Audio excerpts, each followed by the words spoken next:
On a freezing winter night in Dayton, Ohio, the year was 2009. The streets were slick with rain that refused to turn into snow, the kind of rain that soaked through your shoes and left you shivering long after. Inside Miller's diner, the hum of an old jukebox mixed with the clatter of plates and the smell of fried onions lingered in the air. Emily Parker, 24 years old, was working the overnight shift. Her apron was worn, her hands raw from washing dishes, but she kept moving. When she glanced toward the window, she froze. Four small figures were pressed against the glass, their faces pale, their clothes caked in mud. They were boys, no older than 6 or 7, standing barefoot in the puddles outside. Their eyes carried something Emily had seen before: emptiness, as if hunger and fear had swallowed their childhoods. A man at the counter spat his tobacco into a cup, then sneered toward the door. "Don't bring that trash in here. Kids like that only bring trouble." His words dropped heavy in the diner, drawing a few quiet nods. It would have been easy to ignore them, to keep pouring coffee and look away. But Emily's chest tightened. She pushed through the door, into the icy rain. "Come inside," she urged softly, ushering the boys past the muttering stairs. Their skin was clammy, their lips trembling as they crossed the threshold. She guided them to a corner booth and hurried to the kitchen. Within minutes, 4 steaming plates of $3.99 hamburgers sat before them. The boys devoured the food as if it was their first meal in days. No one else in the diner spoke. The sound of forks against plates filled the silence.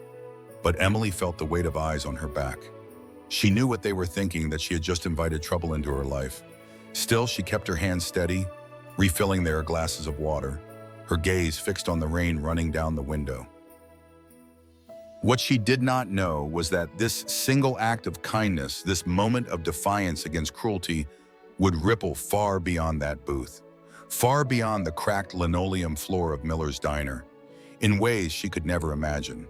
The lives of those 4 boys, and her own life, would collide with an entire town's conscience. And over the next 12 years, that choice would unravel secrets, ignite conflict, and transform strangers into family. That night in Ohio was proof of how fragile life can look through glass, and how powerful a hand can be when it opens a door instead of closing it. If you believe stories like this matter, stay with Heart's story, because what began with a plate of food on a rainy night is about to shake an entire town. In the days that followed, Emily Parker learned the truth about the boys she had fed that night. They were not runaways, not wanderers from another county. They were orphans. Their parents had died in a violent trucking accident on the interstate, a collision so horrific it made the local papers. There had been no relatives willing to take them in, no grandparents, no aunts or uncles. The system had swallowed them up, waiting to send them to a state-run institution in Columbus. Emily felt something in her shift that week. It was no longer about tips and endless refills of coffee. Every time she folded a dollar bill into her apron pocket, she thought of the 4 boys huddled together with wide, uncertain eyes. At the end of that week, she counted her earnings barely $65. She slipped 40 into a jar she kept under her bed and used it for them: bread, milk, secondhand clothes that didn't quite fit but were better than rags. Her co-workers noticed. One slammed a tray down after a long shift and shook her head. "You can't even keep up with your own bills. Emily, you're behind on rent, and now you're playing mother, they'll drain you dry." The words cut, but not enough to sway her. The town noticed too, and it was crueler. Henderson's Market, the only grocery store on Main Street, became a stage for gossip. Old Mrs. Henderson, sharp-tongued and unyielding, muttered loud enough for everyone to hear, "She's gone mad, bringing 4 strange boys into her house like stray dogs. Mark my words, they'll turn into queers, and she'll be their ringleader. Nothing good ever comes from raising degenerates." Shoppers stared at Emily as if she were contagious. One evening, the knock on her door was not a neighbor, but 2 men from Child Protective Services. Their jackets were stiff with rain, their expressions rehearsed. They told her the boys were scheduled to be transferred to a state facility in Columbus. where they would be separated into different foster homes. Emily dropped to her knees on the worn carpet, her palms pressed together, her voice breaking as she pleaded, "Please don't take them. Don't split them apart. I'll sign papers. I'll do whatever it takes. Just let me keep them together." Her desperation filled the small living room. After hours of arguments and forms, the officials agreed to grant her temporary guardianship. Word spread quickly. By morning, the town had branded her Mother of Monsters. Someone scrawled on the diner's bathroom wall. Strangers whispered when she walked down Main Street. Customers avoided her tables. Tips grew smaller, and the diner's manager began watching her with suspicion. Yet when Emily looked at the boys asleep on the threadbare couch, their chests rising and falling in unison, she knew she had chosen correctly. She worked double shifts, patched holes in their clothes with trembling fingers, and scraped coins from the bottom of her purse to buy school supplies. The price of kindness was heavy, and it came not just in bills and late notices, but in stares, in words, in the quiet judgment of neighbors who saw generosity as weakness. Still, in the silence of her dimly lit kitchen, Emily understood something the rest of the town had forgotten: that love, even when costly, was the only thing that could keep broken lives from falling apart completely. And in that knowledge, she planted the first fragile seed of resilience inside the boys, a seed that would grow despite the storm raging outside. The years moved slowly, marked not by seasons, but by the small battles Emily Parker fought for the boys. They grew taller, their voices shifted, and their personalities began to take shape. One stitched together scraps of fabric into clumsy little shirts, eyes lighting up when a seam held steady. Another filled sketch pads with rough charcoal drawings, turning worn paper bags into canvases. A third sang under his breath whenever he thought no one was listening, his voice fragile but clear. The last, thin and delicate, clung tightly to his friend's arms in the schoolyard, always searching for comfort in their touch. But for every step forward, the world outside pushed back with cruelty.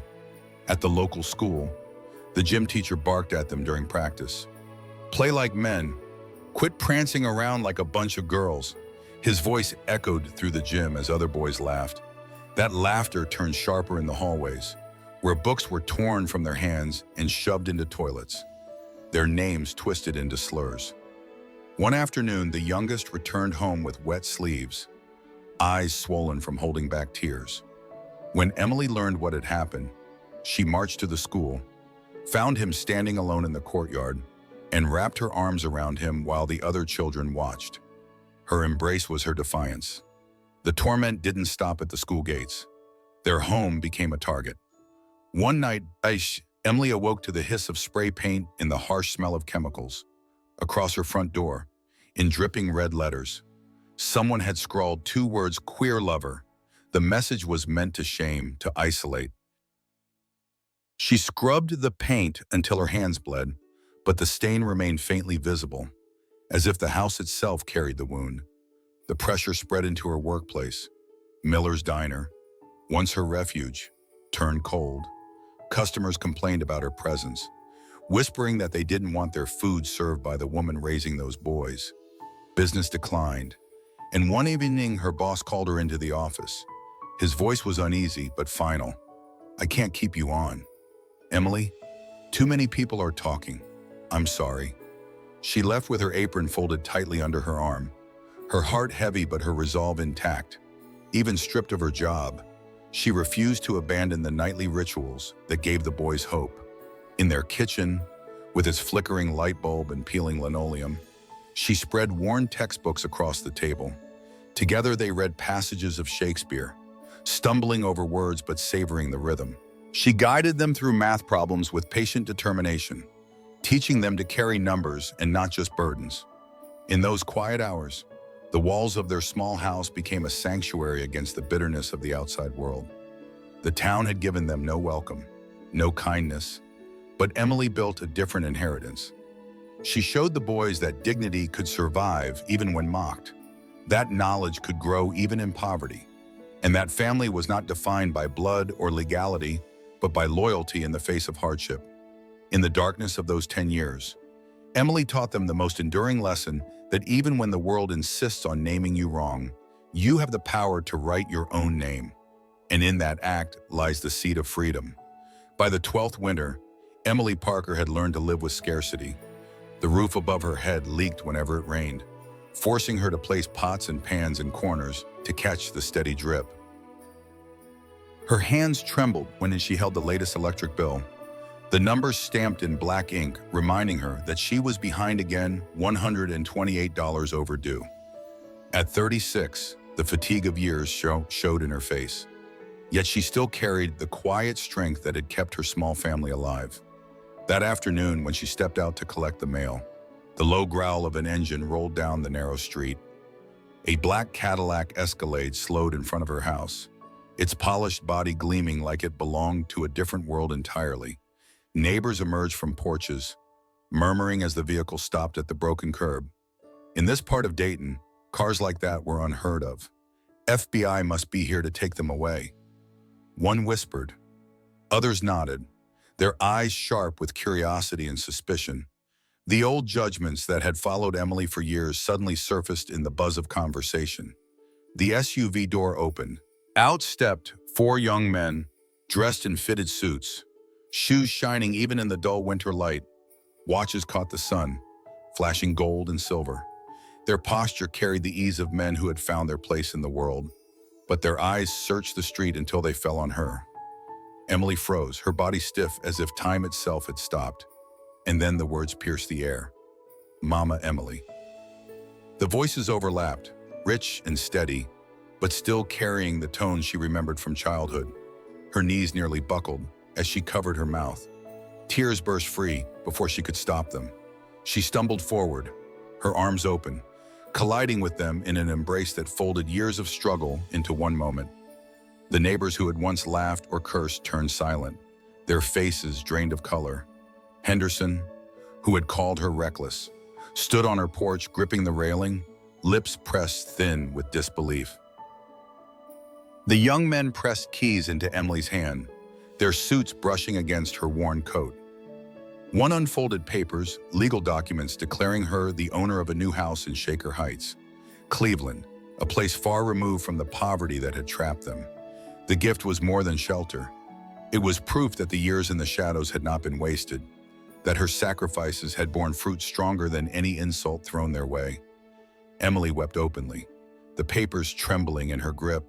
Around them, the crowd shifted uneasily, unable to escape the memory of the cruelty they had once inflicted.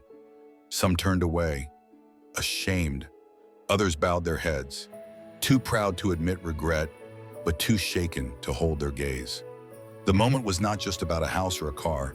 It was about a town forced to face the truth that the children they had called broken, the woman they had labeled foolish, had risen above every attempt to bury them. The lesson unfolded silently across the cracked pavement: kindness, though mocked, had outlasted scorn, and resilience, though doubted, had returned with dignity intact.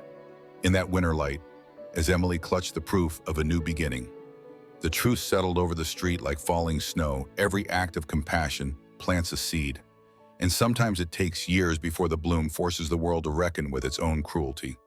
The celebration at the new home in Shaker Heights was unlike anything Emily Parker had ever imagined. Chandeliers glowed above polished floors. The scent of fresh paint mingled with the aroma of catered food, and laughter filled the rooms. Friends, colleagues, and supporters gathered to honor her.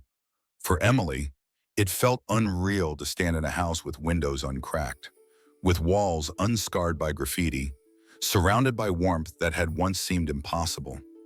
As the evening unfolded, glasses clinked and conversations buzzed. Then, one of the young men, now taller than Emily, dressed in a sharp navy suit, rose from his chair. His voice cut through the chatter, calm but deliberate. There is something we have hidden from you, Mama Emily. Tonight, we can no longer keep it silent. The room stilled, every eye turned toward him. He continued, steady and unflinching. All 4 of us are gay. When we were children, we were terrified. We thought that if the world knew, it would destroy us. But you, Mama, You showed us something different. You gave us unconditional love. You taught us that our worth was not defined by cruelty, but by the capacity to love and to endure. Emily's tears streamed freely as she rose, clutching each of them in turn. The embrace was fierce, unbroken, and unashamed. Guests who had known only fragments of their story wiped their eyes. Others whispered in awe, but the revelation did not end within those walls. The eldest, who had become a respected human rights attorney, faced the crowd and spoke again. "We will honor the lesson Mama Emily gave us. Tonight, we announce the creation of the Mama Emily Foundation, a fund dedicated to protecting and supporting orphaned LGBTQ children across the United States." Applause erupted, echoing against the ceilings. Photographers' flashes lit the room as reporters scribbled furiously. By morning, headlines carried the story across Ohio. Columbus Dispatch printed, "From abandoned boys to voices of change." The Plain Dealer in Cleveland splashed across its front page, "Saved by love, leading by justice." The once hostile town that had scorned Emily became a place people traveled to study, to learn how one woman's courage could shift the destiny of children society tried to erase. Emily, older now, with hair touched by gray, stood in the center of it all. Cameras captured her smile as her sons wrapped their arms around her shoulders. The lights flashed, but she seemed at peace, content not with the recognition, but with the knowledge that love had proven stronger than fear.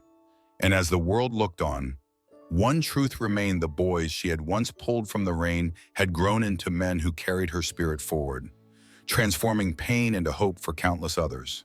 So now, let me ask you, if you were Emily on that cold night, would you have opened the door? Would you have risked everything for children the world had already cast aside? Tell us what you think in the comments. And don't forget to follow Heart Stories for more true-to-life tales of courage, justice, and love that will stay with you long after the story ends.